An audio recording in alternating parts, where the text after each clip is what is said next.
vous souvenez tous de ce gars. Vous vous souvenez tous de ce gars. S'il y a quelqu'un qui ne se souvient pas de ce gars, c'est que la personne vient d'arriver sur les réseaux. Voilà. C'est que toi, tu viens d'arriver sur les réseaux. Sinon, tous ceux qui étaient sur les réseaux depuis longtemps, ils connaissent Papson Moutike.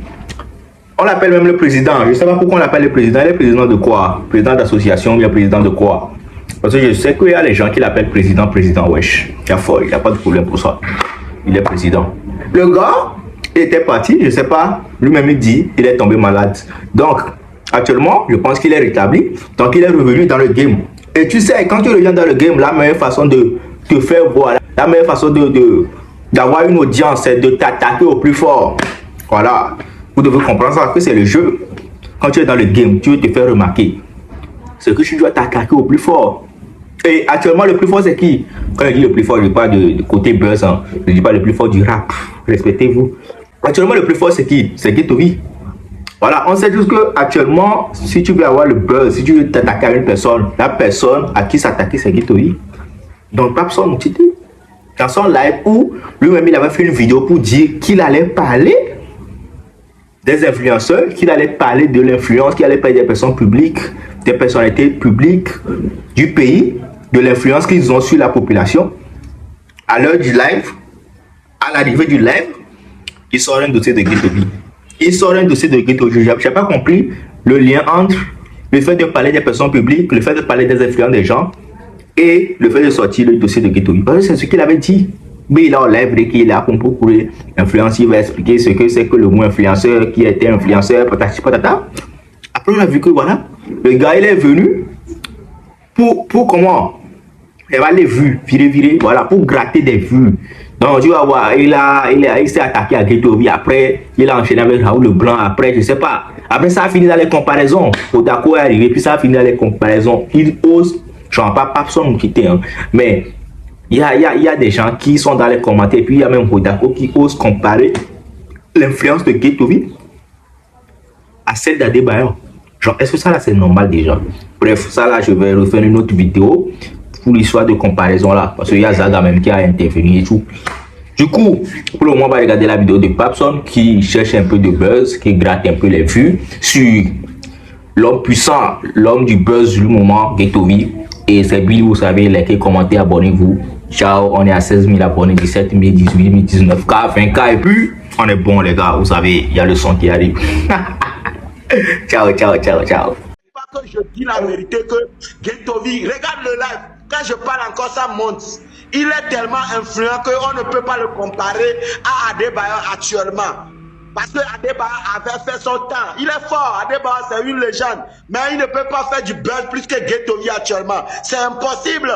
C'est la réalité qu'on ne peut pas. Moi je dis la vérité. Seuls les intellectuels, les gens qui veulent admettre la vérité vont comprendre. Ghetto-V actuellement, quand il veut venir au Togo, l'aéroport, tout est plein. Adebayor ne peut pas faire ça actuellement au Togo. C'est vrai ou faux? Moi, je dis la vérité, moi. On ne peut pas rassembler de foule à l'aéroport comme Ghetto l'a fait actuellement au Togo.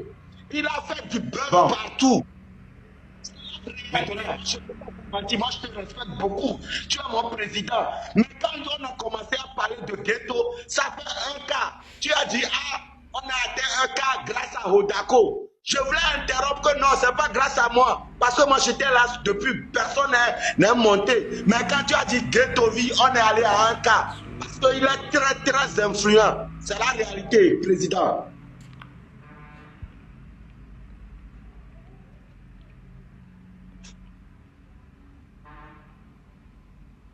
Beaucoup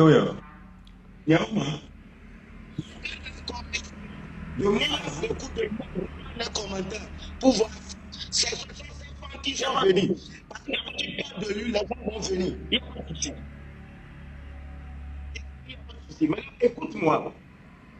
Écoute-moi, s'il te plaît. Ce soir, moi, j'avais prévu enseigner les Togolais sur ce qu'on appelle influenceur. J'avais prévu parler de l'influence et ce qu'on appelle un influenceur. J'ai pris un modèle de réussite de notre pays qui est chez Emmanuel Adebayor. Et je l'ai annoncé pendant 2 jours. Je voudrais que les Togolais me disent si chéri Emmanuel Adebayor est un influenceur ou pas. Est-ce que chéri Emmanuel Adebayor a impacté pour quelque chose le Togo ou pas? J'avais une histoire privée. Pourquoi dire à chéri Emmanuel Adebayor en direct? Puisque si je ne peux pas être reçu par lui, si je ne peux pas aller chez lui, on va se lever tout le temps pour parler au téléphone, mais j'ai des choses très importantes à lui dire. Mais il estime que je ne peux pas le rencontrer compte tenu de ce qui s'est passé entre nous. Je suis obligé de venir dire ici certaines choses lui concernant pour que les mêmes personnes qui coupent les vidéos souvent et l'envoient puissent l'envoyer pour qu'il me convoque à nouveau pour que j'ai enfin qu'on puisse lui dire ce qu'on appelle une influence sur les autres. Ça n'a pas marché quand je suis arrivé, on était à 500. Maintenant, ce qui me donne, la question que je me posais, ce qui me donne, mon émission s'appelle On va tout dire en direct. Une émission qui est consacrée à la société, aux faits publics, à la citoyenneté, au civisme. Ce qui me dit que le ghetto-bi dont vous appelez, mais j'ai commencé par avoir peur. Moi, je n'ai jamais eu peur de quelqu'un dans ma vie. J'ai commencé par décrire la personne, mais j'ai commencé par me gratter la tête. Je dis, mais je ne comprends pas ceux qui me connaissent. Je suis le seul qui me dérange dans ce pays. Ce qui me dérange dans ce pays. L'artiste là qui fait du bruit maintenant là, partout, là, j'ai oublié son nom là. Là, le jeune là, le Rasta là qui fait des clashs avec des gens là, ça dit mais demain, ouais, des vieux, mais qu'on a un jeune rappeur, moi là, mais qu'il est en vogue et là. Ghetto, voilà, quelqu'un m'a écrit ça, Ghetto B. Voilà, quelqu'un m'a écrit ça, merci. Quand je suis rentré, asseyez-vous bien, quand je suis rentré, j'ai demandé, quelqu'un est venu me voir pour cet artiste. Il s'appelle, c'est quelqu'un qui connaît l'artiste qui est venu me voir. Il m'a dit qu'il connaît l'artiste dont on parle et qu'il est en vogue en ce moment parce que je n'étais plus sur les réseaux sociaux, j'avais désactivé tout, je n'étais au courant de rien. Je ne savais même pas quelles sont les dernières chansons qui sont dites. J'étais coupé du monde. Pour vous dire la vérité, je ne connaissais rien des activités qui se passaient encore sur la toile et tout. Je me suis retranché carrément. Maintenant, quand je suis rentré, il y avait un projet sur l'éducation et j'ai demandé aux gens de me dire quel est l'artiste en ce moment qui évolue. Les gens m'ont dit, il faut Toufal, il faut King Messan, il faut Santino. J'ai dit non, pas les artistes que je connaissais avant de tomber malade. Un artiste qui est en train de venir, mais qui n'est pas encore venu, mais qu'on peut utiliser pour en faire un modèle sur le plan éducationnel. Et on m'a dit, l'artiste, on m'a dit l'artiste, le nom de la... Oh là, merde. Non, c'est pas cette loi, l'artiste, le nouveau là. Donc on m'a dit son nom. Et j'ai dit d'aller me chercher l'artiste. Asseyez-vous bien. Quand j'ai demandé d'aller me chercher l'artiste, ils sont allés le voir. Il a accepté. Un projet sur l'éducation des enfants. Un projet que l'Allemagne devait financer et les États-Unis. Une tournée en Allemagne et une autre tournée aux États-Unis pour sensibiliser les parents à envoyer leurs enfants à l'école. Maintenant, offrir des fournitures de la rentrée et l'artiste là va le distribuer sur toute l'étendue du territoire, dans les villages les plus reculés, comme ambassadeur de l'éducation. Voilà le projet. Et c'est ce qu'on est allé dire à votre artiste là, le nouveau qui fait toujours des clashs là. Quand on est allé lui dire ce projet, il a accepté. Maintenant, le rendez-vous a été pris. J'ai dit au partenaire là, le partenaire qui était arrivé, qui veut faire la tournée et qui veut financer le projet parce que nous on a des partenaires, d'être là au rendez-vous. La veille, la personne m'envoie un message comme quoi le monsieur demande 50 000 francs pour le carburant. Il dit mais il n'y a pas de problème. 50 000 francs pour son carburant. Écoutez-moi très bien. Pour une mission sociale, une mission sur l'éducation.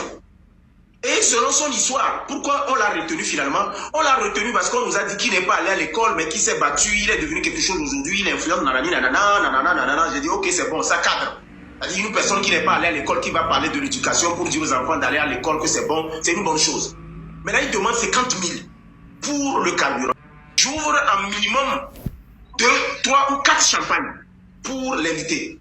C'est chez moi que Mike Flame et, comment on appelle, Richard Keteti sont venus laver leurs pieds avec du champagne à la maison.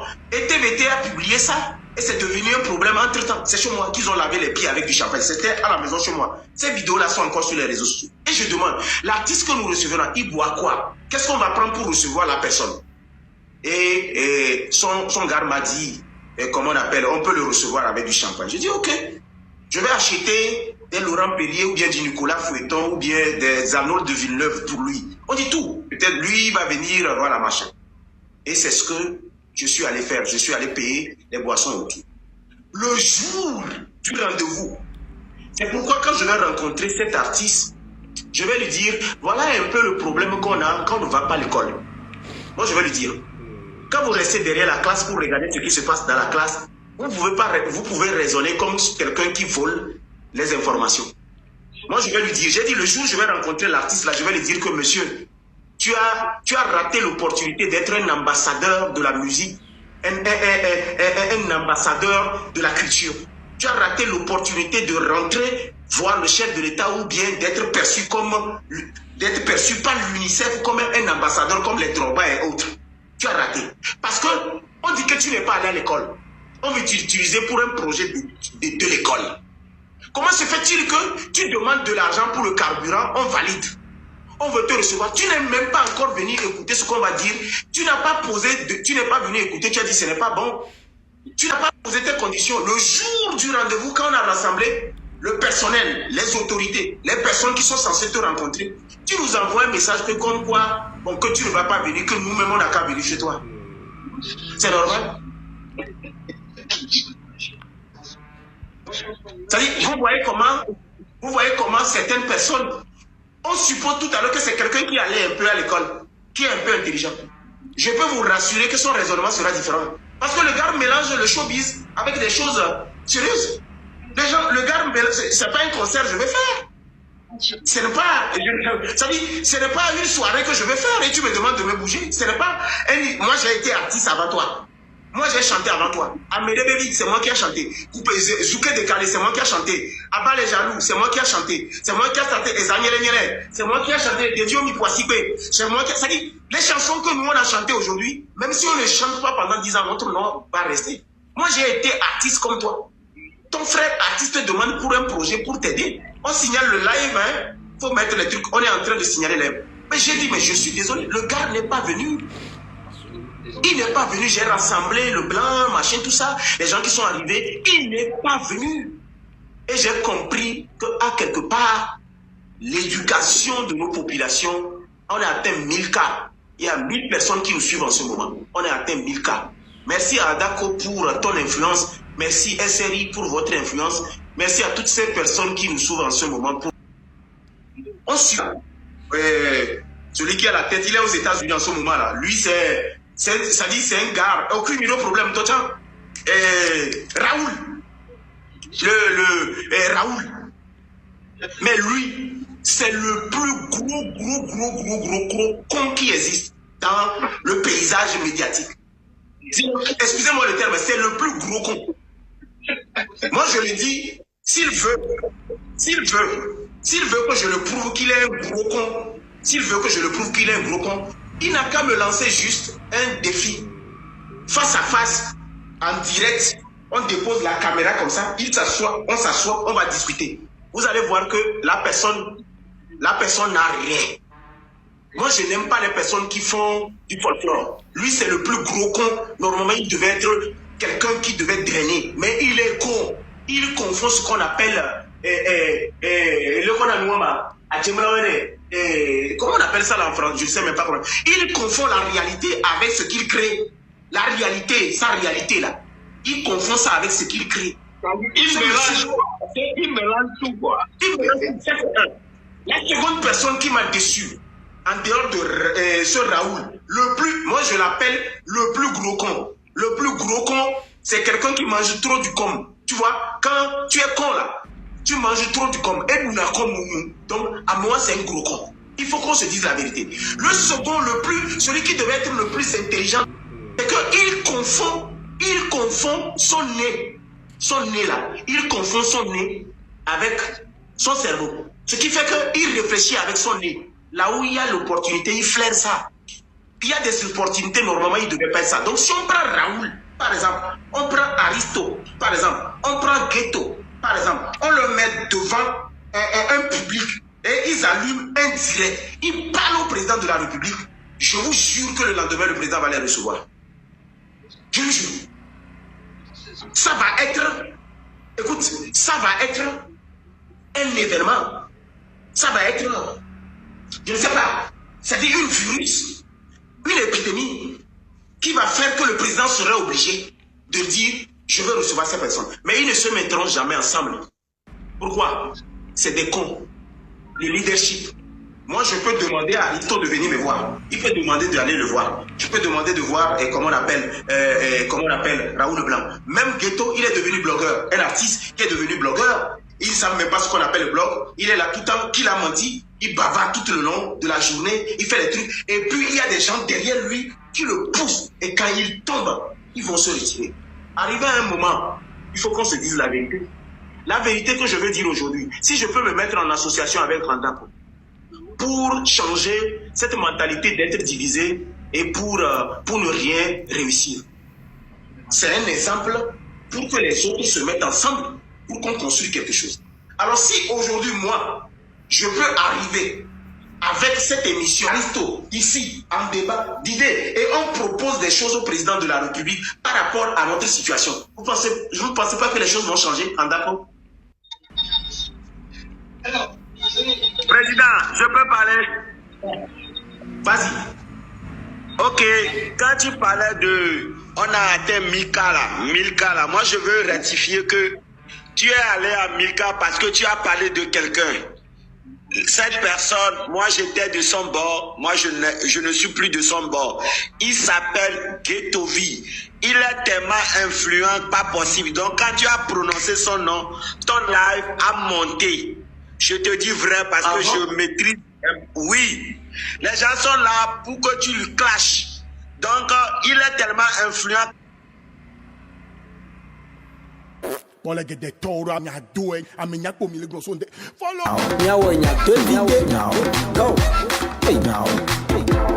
So go.